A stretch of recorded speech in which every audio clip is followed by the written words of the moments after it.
Perioden 1523 til 1660 er ofte blevet set som en særlig epoke i dansk historieskrivning. Og det er ikke så mærkeligt, fordi den indrammes af to dramatiske og historisk betydningsfulde begivenheder, nemlig reformationen og enevældens indførelse. Det er en periode, der er præget af store forandringer, men også kendetegnet af betydelig kontinuitet. I hele perioden var det sådan, at Danmark var et agrarsamfund, og ca. 80% af befolkningen boede på landet. Det var også sådan, at det var et standssamfund, hvor adelen var den dominerende samfundselite. I denne introduktion vil jeg pege på tre vigtige temaer for perioden, nemlig reformationen, standssamfundet under adelig dominans, og så magtstaten, fremvæksten af en magtstat.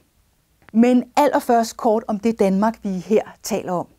Historikerne bruger gerne udtrykket en konglomeratstat, fordi den danske konge var leder af flere forskellige slags områder over et stort geografisk område. Der var kongeriget Danmark, der dengang gik fra Kongeåen i vest til Skåne, Halland og Blekinge i øst. Kalmarunionen var brudt sammen, men kongen var jo stadigvæk også konge af Norge samt Færøerne og Island. Med Grønland var der ikke direkte kontakt i den her periode. Og sidst, men ikke mindst, var kongen hertug over Slesvig og Holsten.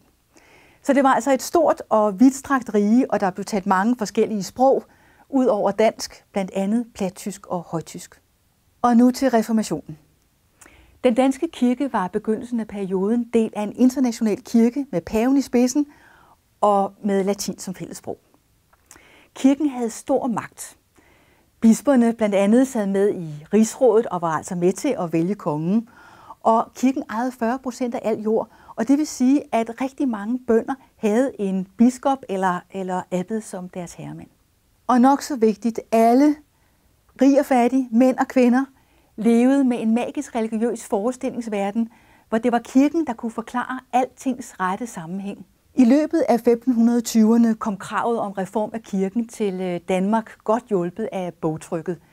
Der opstod reformationsbevægelser i byerne, uroen gærede, og det kom til regulær borgerkrig under Grevens Fejde. Det hele endte med, at den nykårede Christian 3. i 1536 kunne indtage København. Han fængslede biskopperne, og så indførte han en reformation, der skulle være efter Luthers tyske forbillede. Lad mig nævne 4 af de vigtigste konsekvenser af denne reformation. Danmark fik altså en luthersk statskirke under kongens ledelse. Forbindelsen til Rom var kappet, og kirken blev national. Det var kongen, der ledede den store kirkeorganisation. Det var ham, der udnævnte bisperne, og præsterne var faktisk blevet kongelige embedsmænd. For det andet, kirkegodset overgik til kongen, og han blev altså med et slag landets største godsejer. Det gav en enorm styrkelse økonomisk og politisk, men det her kom faktisk også mange adelige til gavn, fordi som lensmænd skulle de hjælpe kongen med at administrere godset, og så slap de også for de gejstlige i rigsrådet. For det tredje, en lang række opgaver, der før havde hørt under kirken, blev nu et ansvarsområde for kongen. Det gjaldt skoler, fattigvæsen, hospitaler og ægteskabslovgivning. Alt det her blev især vigtigt på lidt længere sigt. Og det fjerde, kirke- og gudstjenesteliv blev reformeret efter Luthers mønster. Det skulle være slut med klostervæsen og helgendyrkelse. Der kom salmebøger, der kom bibler på dansk. Det var jo sådan, at alle skulle være medlem dengang af denne kirke. Det gav fuldstændig sig selv. Og det vil altså sige, at alle skulle kigge hen også til præsten og hans familie. Præsterne skulle nu gifte sig. Og præstefamilierne blev ligesom mønstret på, hvordan man skulle leve i en god, from, luthersk husstand. Og så til standssamfundet under adelig dominans. 1500-1600-tallets samfund det byggede på strukturer fra middelalderen. Det var sådan, at de forskellige samfundsgrupper de var inddelt efter deres funktioner og rettigheder. Og dette system det blev faktisk cementeret og udbygget her ved begyndelsen af perioden. Og det hang sammen med, at adelen forstod at udnytte de politisk urolige tider, og hver gang, når en konge skulle skrive under på en håndfæstning, og vilkårene skulle forhandles, ja, så kunne de styrke deres position. Adelen udgjorde bare 2-3% af landets befolkning. Men efter reformationen fik de monopol på eje af landbrugsjord. Og det var jo samfundets allervigtigste produktionsmiddel.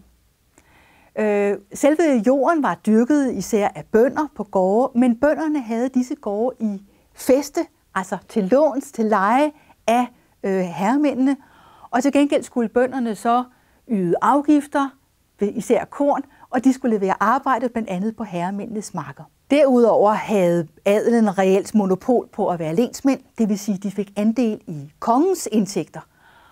Og skulle de få retten, jamen så havde de også en særlig domstol, de skulle stilles for.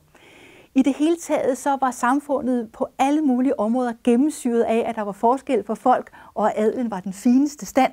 Ja, det var for eksempel også kun dem, der havde ret til at bære gyldne kæder. Gode konjunkturer i anden del af 1500-tallet og de første årtier af 1600-tallet betød, at adelen tjente rigtig gode penge, især på eksport af kvæg. Der blev bygget mange herregårde, og adelskulturen blomstrede. I den tid blev børn altså født ind i en bestemt stand, og særligt adelstanden var eksklusiv. Selv de rigeste købmænd kunne ikke pludselig blive adelige, men det var noget af det, der kom til at ændre sig ved enevældens indførelse. Hermed er jeg kommet til tredje og sidste tema, fremkomsten af en magtstat. Der er navnlig 2 faktorer, der spiller ind for den her fremvækst eller den her ændring af statsmagtens karakter. Det første, det har jeg allerede nævnt, det er reformationen. Og her er det vigtige altså, at kongen nu stod som landets største jordejer, havde fået meget større indtægter, og han nu havde fået større politisk magt og legitimitet som leder af sin egen kirke. Den anden faktor er periodens krige. Det var sådan, at et konkurrenceforhold og konflikter voksede frem mellem Danmark-Norge på den ene side og Sverige-Finland på den anden side. Det kom til en første krig i 1560'erne, så blev der fred igen, men fra begyndelsen af 1600-tallet kom den ene krig efter den anden. Der var 3 under Christian den 4., der fik sig rodet ud i den europæiske 30-årskrig, og så 2 under Frederik den 3. Krigene var dyre, man brugte især lejetropper. Der var simpelthen ikke nogen hær i fredstid. Men efterhånden begyndte man også at udskrive bondesoldater, ligesom man kendte det fra Sverige. Der var dog stadig brug for adelens ryttere og for store lejehære. De militære udgifter, de eksploderede simpelthen. Og det krævede så skatter. Dengang var skatteopkrævninger noget, der per definition var ekstraordinært, og kongen havde brug for rigsrådets godkendelse, før han kunne udskrive skatter.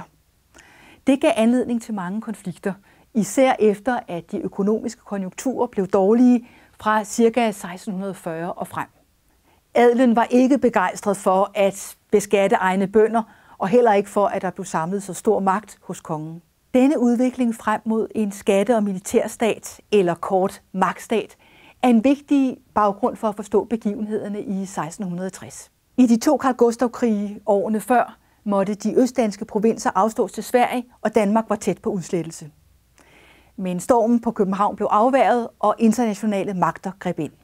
Frederik den 3. indkaldte nu adelen og repræsentanter fra de øvrige stænder til møde i København, oktober 1660, for at finde ud af, hvordan den gigantiske regning skulle betales.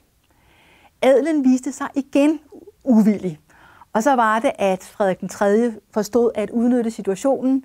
Han lukkede portene, han havde militæret bag sig og opbakning fra gejstligheden og borgerstanden. Han lod håndfæstningen kassere, afskaffede rigsrådet og gjorde sig selv til enevældig konge.